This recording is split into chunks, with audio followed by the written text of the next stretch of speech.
मुश्किल नहीं है कुछ दुनिया में, तू जरा हिम्मत तो कर, ख्वाब बदलेंगे हकीकत में, तू जरा कोशिश तो कर। नमस्ते दोस्तों, जोहार, मैं निमेश सर आप सभी का अभिषेक चक्रवर्ती यूट्यूब चैनल में हार्दिक स्वागत करता हूं। क्लास 12 के स्टूडेंट्स के डिमांड को देखते हुए 13 और 14 फरवरी को जो इंग्लिश कोर का एग्जाम होने वाला आर्ट्स, साइंस और कॉमर्स वाले बच्चों के लिए top viral top 30 exam related important MCQ type questions ले आए दोस्तों, वो भी फुल एक्सप्लेनेशन के साथ एकदम ब्लूप्रिंट के माध्यम से। ठीक है, तो शुरू से अंत तक इस वीडियो में बने रहना है और जो भी स्टूडेंट्स चैनल पर पहली बार आए हैं जल्द चैनल को सब्सक्राइब कर लीजिए ताकि एक एक नोटिफिकेशन सबसे पहले आप तक पहुंचे, क्योंकि अब लगातार वीडियोस अपलोड होने वाली एक से एक इंपॉर्टेंट ऑल इन वन वाली सीरीज आने वाली है, जिसके माध्यम से एक ही वीडियो के माध्यम से आपके सारे चैप्टर्स के क्वेश्चन सॉल्व हो जाएंगे। तो जल्द से चैनल को सब्सक्राइब कर लीजिए और इस वीडियो को लाइक कीजिए, जमकर अपने सारे दोस्तों भी शेयर कीजिए। तो चलिए, ये जो क्वेश्चन है टॉप 30 इसको एक टेस्ट की तरह समझिएगा और आप लोग आंसर्स खुद देने की कोशिश कीजिएगा और लास्ट में आप लोग बताना है कि आप टॉप 30 में कितना स्कोर किए। आज का पहला और इंपॉर्टेंट क्वेश्चन आप लोग देख सकते हैं, क्या पूछा गया है। At the bottom of notice after signature and name dash must be given. जब आप नोटिस में हस्ताक्षर करते हैं, नाम लिखते हैं, उसके बाद आप क्या देते हैं, तो याद रखिएगा कोई भी नोटिस को अगर जारी कर रही है, ठीक है, यानी एक समझ लीजिए किसी कॉलेज के प्रिंसिपल नोटिस जारी कर रहे हैं, तो वो प्रिंसिपल क्या करेंगे, अपना सिग्नेचर लिखेंगे, पहले सिग्नेचर करेंगे, उसके बाद अपना नाम लिखेंगे, उसके बाद अपने पद का नाम लिखेंगे यानी डेजिग्नेशन लिखेंगे। ठीक है, ऑप्शन जो बी है वो करेक्ट आंसर है। चलिए आगे बढ़ते हैं, हम लोग क्वेश्चन नंबर 2 की ओर देख सकते हैं, फटाफट सारे क्वेश्चन को सॉल्व करेंगे। ठीक है, what is necessary for writing a report. Report लिखने के लिए सबसे आवश्यक क्या है, तो सबसे आवश्यक आप क्या करते हैं, सबसे पहले हेडिंग देते हैं यानी टाइटल देते हैं। ऑप्शन सी जो है वो करेक्ट आंसर है। बाकी सब सर एकदम में देखिए, रिपोर्ट राइटिंग में लास्ट में आपको कंक्लूजन, सब्जेक्ट, इंट्रोडक्शन, ये सारे के सारे इंपॉर्टेंट है, लेकिन सबसे इंपॉर्टेंट सबसे नेसेसरी पूछा गया है तो टाइटल और हेडिंग। याद रखिएगा, this gives the reader on idea about the subject और टॉपिक ऑफ द रिपोर्ट। यही ना, इसी से पता चलता है कि किस, ये टाइटल जो है, टाइटल को देखकर ही रीडर समझ जाता है कि ये किस टॉपिक पे है। ठीक है, तो ये सबसे इंपॉर्टेंट ऑप्शन सी। चलिए आगे बढ़ते हैं हम लोग नेक्स्ट क्वेश्चन की और क्वेश्चन नंबर 3। क्वेश्चन नंबर 3 आप लोग देख सकते हैं, what is the motive of writing a letter to the editor. Letter to the editor लिख रहे हैं, उसका उद्देश्य क्या है, तो आप सही पता होना चाहिए। इसका करेक्ट आंसर हो जाएगा ऑप्शन नंबर डी। क्या हो जाएगा option D, to request him, क्या, to request him to give some space to your letter in his paper. याद रखिएगा, उनसे अनुरोध करना है कि आपके पत्र को उनके अखबार में कुछ जगह दे दे, एक स्पेस दे दे, तो ये एकदम करेक्ट आंसर ऑप्शन डी। ठीक है, चलिए आगे बढ़ते हैं हम लोग क्वेश्चन नंबर 4 की ओर। क्वेश्चन 4 आप लोग देख सकते हैं, क्या पूछा गया है, what did Franz find on reaching the school. School पहुंचने पर फ्रांज ने क्या पाया, तो इसका जो करेक्ट आंसर हो जाएगा ऑप्शन नंबर बी, एकदम strange quietness as Sunday morning. एकदम सुबह, रविवार की सुबह की तरह एकदम अजीब सा शांति लगा। ठीक है, ना बेंचेस का खिसकने का आवाज आया, ना लेसन रिपीटेड का आवाज आया, एकदम शांत माहौल लगा जैसे संडे का मॉर्निंग में वो आ गया है। ठीक है, तो ऑप्शन बी जो है वो करेक्ट आंसर है। चलिए बताइएगा ना, ये फ्रांस जब स्कूल के क्लासरूम में जो है एंट्री लेता है तो पीछे के बेंचेस पर कौन बैठे हुए थे, लास्ट बेंचेस पर कौन बैठे हुए थे, ये आप लोग कमेंट बॉक्स में जरूर बताइएगा। आगे बढ़ते हैं हम लोग क्वेश्चन नंबर 5 की ओर। क्वेश्चन 5 आप लोग देख सकते हैं दोस्तों, क्या पूछा गया, what does the title Lost Spring symbolise. ये जो टाइटल, ये जो शीर्षक है लॉस्ट स्प्रिंग, यह किसका प्रतीक है, तो आप सही पता होना चाहिए। स्प्रिंग मतलब दुनिया का सबसे बेस्ट सीजन होता है स्प्रिंग सीजन। उसी तरह हम लोग के जीवन में, हम लोग के मनुष्य जीवन में सबसे बेस्ट पार्ट होता है चाइल्डहुड। तो किसी का चाइल्डहुड खो गया, ठीक है, खिलता हुआ जो बचपन है किसी का खो गया, इसलिए चैप्टर का टाइटल रखा है लॉस्ट स्प्रिंग। तो ऑप्शन जो ए है वो करेक्ट आंसर है। किनका बचपन खो गया, साहेब और मुकेश। साहेब जो एक रैक पिकर है, मुकेश एक बैंगल मेकर्स की फैमिली से बिलोंग करता है, जिनका एक सपना है क्या बनना, मोटर मैकेनिक बनना। ठीक है, तो option A is the correct answer. चलिए आगे बढ़ते हैं हम लोग क्वेश्चन 6 की ओर। बहुत ही इंपॉर्टेंट क्वेश्चन दोस्तों। क्वेश्चन 6 में पूछा क्या गया है, all we have to fear is fear itself. Who said these lines? अगर आप डीप वाटर स्टोरी पढ़े होंगे तो ये लाइन दिया गया था। ये लाइन के जो है वक्ता, यानी ये लाइंस किसने बोला है, ठीक है, ये वर्ड्स किसने बोला है, प्रेसिडेंट रूजवेल्ट। याद रखिएगा, ठीक है, फ्रैंकलिन डी रूजवेल्ट। ऑप्शन जो डी है वो करेक्ट आंसर है। ठीक है, चलिए आगे बढ़ते हैं, उस टाइम अमेरिका के राष्ट्रपति थे। आगे बढ़ते हैं हम लोग क्वेश्चन 7 की ओर। क्वेश्चन 7 आप लोग देख सकते हैं, who offered shelter to the peddler. Peddler आप सभी समझ सकते हैं, पैडलर कौन, एक रेड ट्रैप बेचने वाला जो कभी चोरी भी करता है, भीख भी मांग लिया करता है। ठीक है, तो ये पैडलर को एक दिन आश्रय कौन देता है, शेल्टर कौन देता है, एक old crafter, and old crafter. अब पता है ना, आश्रय देने के बजाय इसको क्या हो गया, 30 क्रोनर्स का चूना लग गया। ठीक है, ये 30 क्रोनर्स पैडलर चोरी करके भाग गया था ओल्ड क्राफ्टर का, याद कर लीजिएगा। आगे बढ़ते हैं हम लोग क्वेश्चन नंबर 8 की ओर। क्वेश्चन नंबर 8 आप लोग देख सकते हैं, क्या पूछा गया है, Who made Gandhiji in Lucknow to complain against injustice of landlord system in Bihar. Bihar में जमींदारी प्रथा के अन्याय के खिलाफ शिकायत करने के लिए लखनऊ में गांधी जी से किसने मुलाकात की? बहुत ही इंपॉर्टेंट क्वेश्चन। इसका करेक्ट आंसर क्या हो जाएगा? राजकुमार शुक्ला, जो एक पुअर शेयर क्रॉपर थे, बटाईदार थे, चंपारण के थे। ठीक है, ऑप्शन जो बी है वो करेक्ट आंसर है। चलिए आगे बढ़ते हैं हम लोग क्वेश्चन 9 की और बहुत ही इंपॉर्टेंट क्वेश्चन है। चलिए आप लोग बताइए, तो इंडिगो जो है लेखक के किस बुक से लिया गया है? इंडिगो चैप्टर जो है वो लेखक के किस बुक से लिया गया? बहुत ही इंपॉर्टेंट क्वेश्चन, बताइएगा। ये क्वेश्चन नंबर 9 आप लोग देख सकते हैं, जो बार बार मैंने कराया। जिमनी स्टूडियो कब बना है? जिमनी स्टूडियो है कहां? इसके बॉस का नाम क्या है? तो आज बॉस वाला आ गया। तो बॉस कौन है? आप सभी पता होना चाहिए। Mister S S Vasan is the correct answer. Option B is the correct answer. ठीक है, चलिए आगे बढ़ते हैं हम लोग क्वेश्चन 10 की ओर। क्वेश्चन 10 आप लोग देख सकते हैं, how does Charlie come to know that Sam Weiner has slip into the past? Charlie को कैसे पता चलता है कि सैम विनर जो है अतीत में चला गया, यानी पास्ट में चला गया? ठीक है, मॉडर्न वर्ल्ड से वो पास्ट वाले दुनिया में चला गया, वर्ल्ड ऑफ 1894 में चला गया। ठीक है, कैसे पता चलता है? तो इसका जो करेक्ट आंसर हो जाएगा, from an old day postage cover. Option D is the correct answer. ठीक है, अच्छा सर ये चार्ली कौन है? चार्ली सेंट्रल कैरेक्टर है, आप सभी पता होना चाहिए, द थर्ड लेवल का सेंट्रल कैरेक्टर है, मुख्य पात्र है। ये सैम कौन है? चार्ली का फ्रेंड भी है और एक साइक्लिस्ट भी है। ठीक है, याद रखिएगा। चलिए आप लोग बताइएगा चार्ली की वाइफ का नाम क्या है? ठीक है, चलिए क्वेश्चन 11 आप लोग देख सकते हैं, पूछा क्या गया है, what did the old man offer to that trap peddler? ये जो ओल्ड क्राफ्टर है, चूहेदानी बेचने वाला को क्या क्या दिया? तो आप सही पता है, पॉरिज भी होगा यानी दलिया।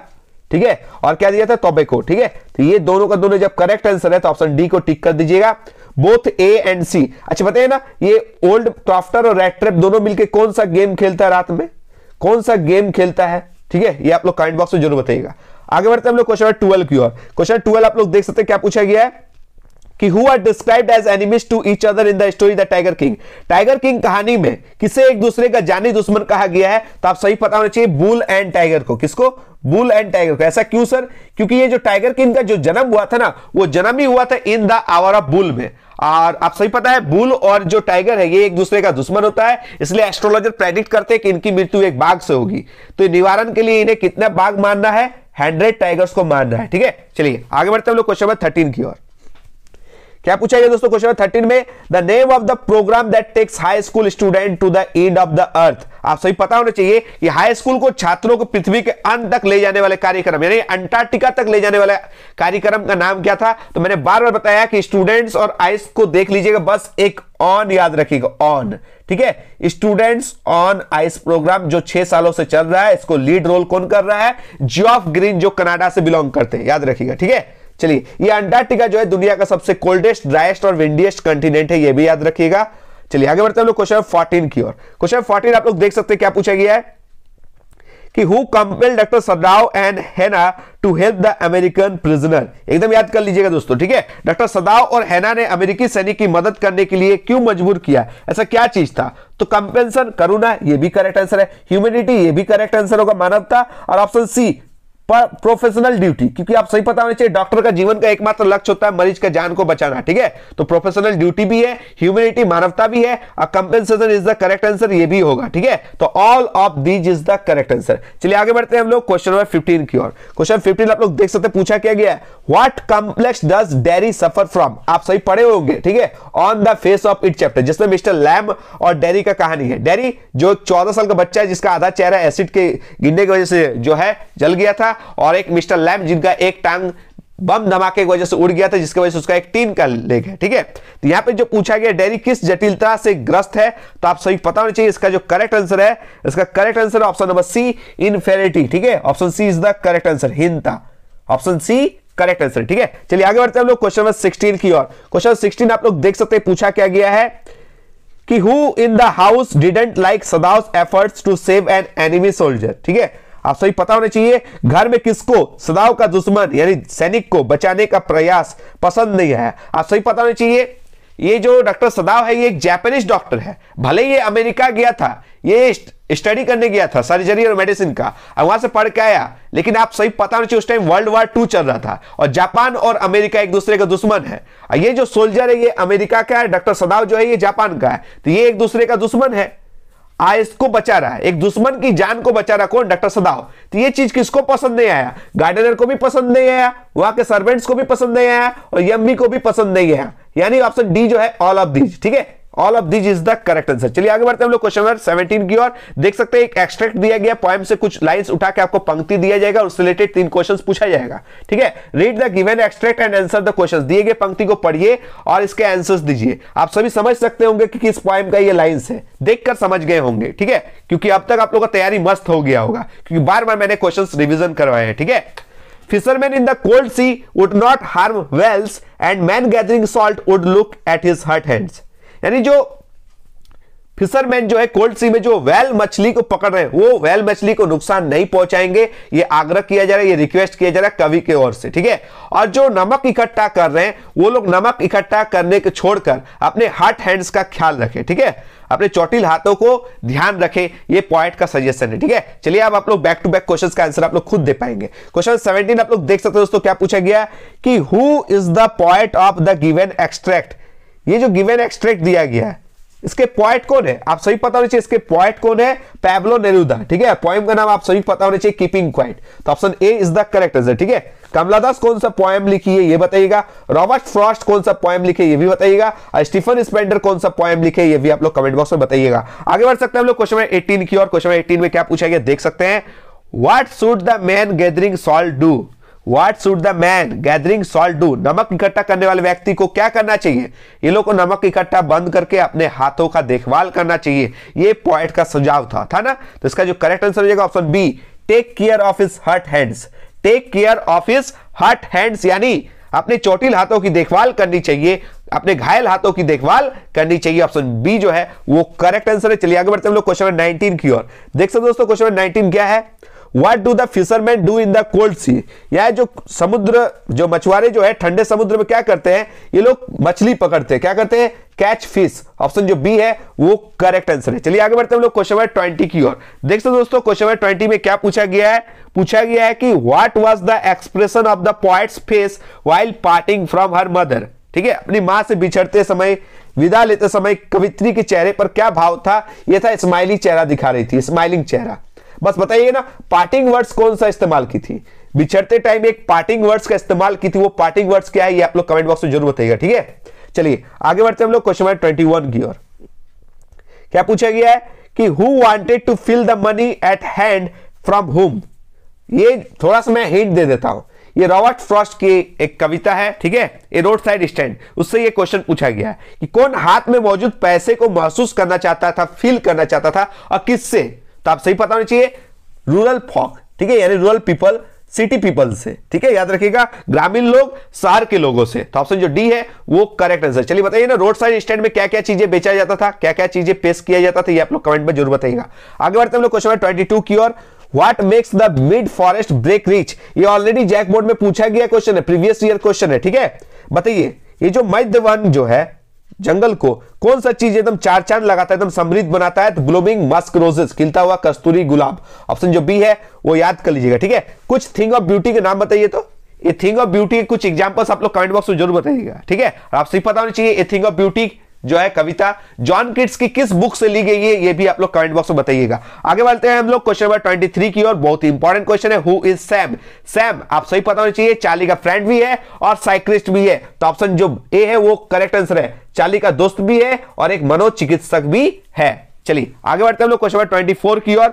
Who actually shoot and killed the handed tiger? सौवे बाघ को एक्चुअली में किसने मारा था? आप सही पता होना चाहिए, टाइगर किंग जो है वो मारा था, लेकिन वो गोली छूकर पार हो गया था। हैंडेड टाइगर मरा नहीं था, एक्चुअली में इसे एक शिकारी ने मारा था। किसने मारा था? शिकारी ने, एक हंटर ने। अच्छा, ये हैंडेड टाइगर को प्रबंधन किसने किया था? दीवान ने किया था। कौन से पार्क से किया था?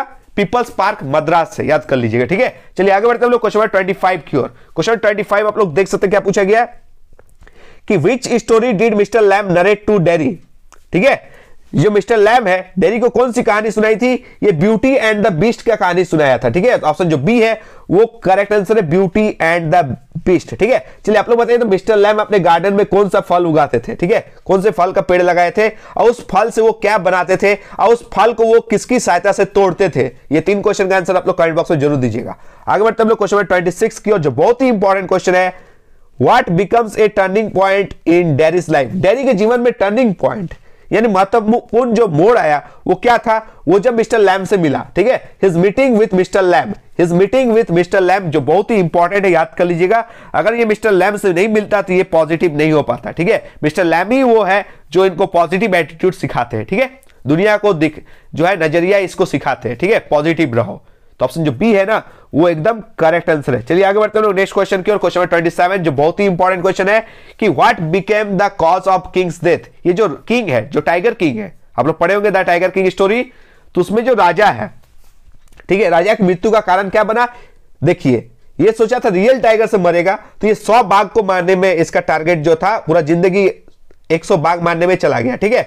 लास्ट में ये मरा किससे, एक वुडन टॉय टाइगर, एक खिलौने वाले बाघ से मर गया, ठीक है, याद रखिएगा, एक लकड़ी का बना हुआ खिलौना वाला जो बाघ है उससे ये मर गया।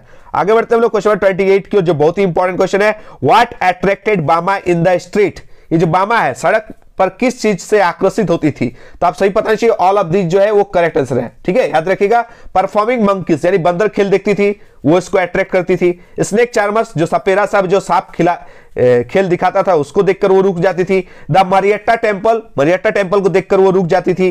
पोंगल सेलिब्रेशन को देखकर रुक जाती थी। The statue of Gandhi ji का स्टेच्यू देखकर रुक जाती थी। द स्वीट एंड स्नैक्स जो है, स्नैक्स स्टॉल्स जो है वो सबको देखकर रुक जाती थी। एवरीथिंग स्टॉप हर चीज उसको स्टॉप करती थी, रुकती थी, और एवरीथिंग अट्रैक्टेड हर अटेंशन, ये सारे के सारे चीजें बाबा को अट्रैक्ट करती थी, ठीक है। चलिए आगे बढ़ते हैं हम लोग क्वेश्चन नंबर 29 की ओर, जो बहुत ही इंपॉर्टेंट क्वेश्चन है, जीतकाला साहब वाला क्वेश्चन है, ठीक है, कि how did Zitkala feel in the dining room. ये अनकंफर्टेबल फील करी थी, ये कैसा फील करी थी, अनकंफर्टेबल फील करी थी। ऑप्शन जो सी है वो करेक्ट आंसर है। चलिए आज का लास्ट और अंतिम क्वेश्चन करेंगे हम लोग, क्वेश्चन नंबर 30, जो बहुत ही इंपॉर्टेंट क्वेश्चन है कि how did Zitkala feel in the dining room. ये हो गया। अब है क्वेश्चन नंबर 30, क्या पूछा गया, how old was the prince when he ridiculed the astrologer. ठीक है, राजकुमार की आयु कितनी थी जब उसने ज्योतिषी को उपहास किया था, तो मात्र 10 दिन। कितना दिन था, मात्र 10 दिन था। ठीक है, ऑप्शन ए जो है वो करेक्ट आंसर है। ये था दोस्तों आज का viral top 30 MCQ type questions. ठीक है, आशा करते हैं आप सभी सही आंसर दिए होंगे। ठीक है, और आप लोग जो है ईमानदारी से बताइएगा 30 में कितना स्कोर किए, 20, 21, 22, 23, 24, 25, 26, 27, 28, 29, 30 कितना स्कोर किए, ईमानदारी से आप लोग बताइएगा। ठीक है, और हमारे टेलीग्राम चैनल के साथ जुड़ जाइए। ठीक है, और एक से एक धाकड़ वीडियोस अपलोड होने वाले हैं, चैनल पर बने रहिएगा। जो ही बच्चे सब्सक्राइब नहीं किए सबसे पहले सब्सक्राइब कर लीजिए और इस वीडियो को लाइक कीजिए, जमकर झारखंड के कोने कोने तक शेयर कीजिए। मिलते हैं दोस्तों एक नए वीडियो के साथ, तब तक धन्यवाद। जय हिंद, वंदे मातरम।